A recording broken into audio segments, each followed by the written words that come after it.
Bonjour les amis, nous continuons à notre chapitre 13 du livre des Juges. Aujourd'hui, nous allons lire la deuxième partie, les versets 5 à 25, pour parler de la naissance du fameux Samson.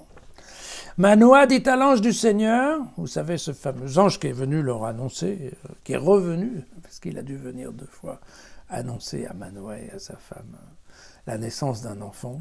N'oublions pas que la mère était stérile. Et donc Manoah dit à l'ange du Seigneur, permets que nous te retenions et que nous t'apprêtions un chevreau. Alors l'ange du Seigneur dit à Manoah, même si tu me retenais, je ne mangerai pas de ton pain, mais si tu veux faire un holocauste, offre-le au Seigneur. En effet, Manoah ne savait pas que c'était l'ange du Seigneur, et moi je rajouterais qu'à l'époque les anges, en tout cas, ne mangeaient pas. Le fonctionnement des anges est le sujet de beaucoup de réflexions rabbiniques à l'époque sur est-ce qu'un ange il mange comme les hommes, est-ce qu'il digère comme les hommes, enfin il y a des tas de choses assez compliquées sur le sujet. Voilà. Fin de la parenthèse. Manoah dit à l'ange du Seigneur, quel est ton nom, afin que nous puissions t'honorer lorsque tes paroles se seront réalisées. Et l'ange du Seigneur lui répondit, mais pourquoi me demandes-tu mon nom? Il est mystérieux.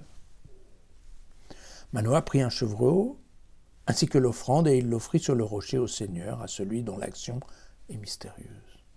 Manoah et sa femme regardaient, tandis que la flamme montait vers l'autel, de l'autel vers le ciel. Alors l'ange du Seigneur monta dans la flamme de l'autel. Voyant cela, Manoah et sa femme se jetèrent face contre terre.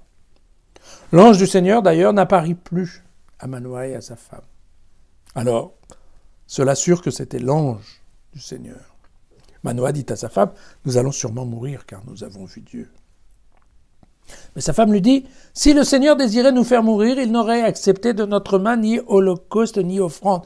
Il ne nous aurait pas fait voir tout cela, et il ne nous aurait pas, à l'instant, communiqué pareilles instructions. » La femme enfanta un fils, elle le nomma Samson.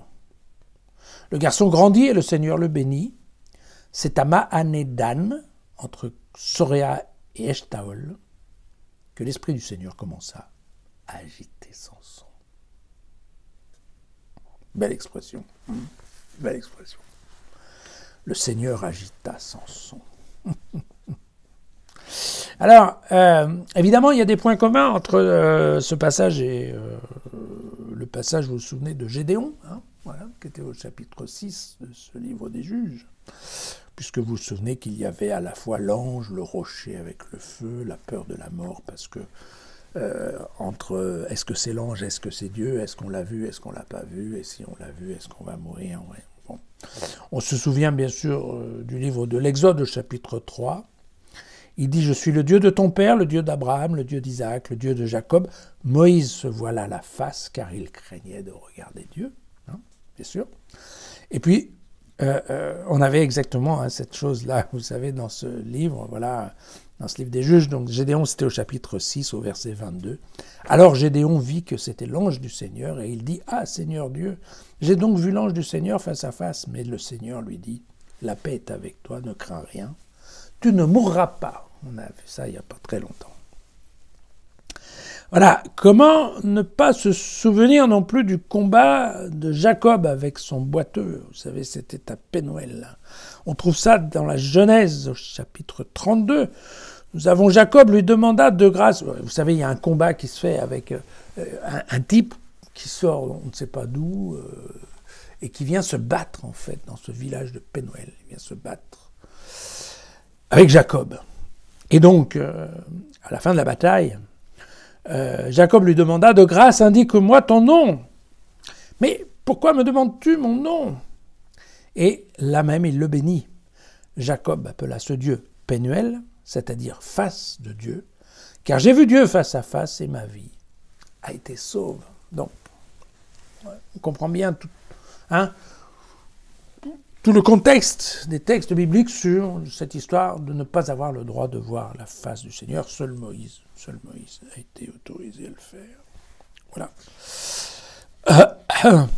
Donc, quelqu'un dont on ne peut dire le nom et dont on ne peut voir la face, il va de soi que c'était l'ange du Seigneur. Manoah, on a eu la confirmation. Il semble d'ailleurs que cette femme, qui n'était il y a peu de temps pas digne d'être crue, c'est elle maintenant qui a les pieds sur terre et qui ramène Manoah à une simple réflexion sur le fait que si Dieu lui a donné une mission, c'est pas pour le faire mourir le lendemain. Et donc ça, bien entendu, c'est toujours intéressant quand on voit que ce sont les femmes qui mènent les hommes. Et puis concernant le nom, il faut savoir que Samson veut dire soleil. Et voilà, c'est ça. C'est tout pour aujourd'hui. À demain.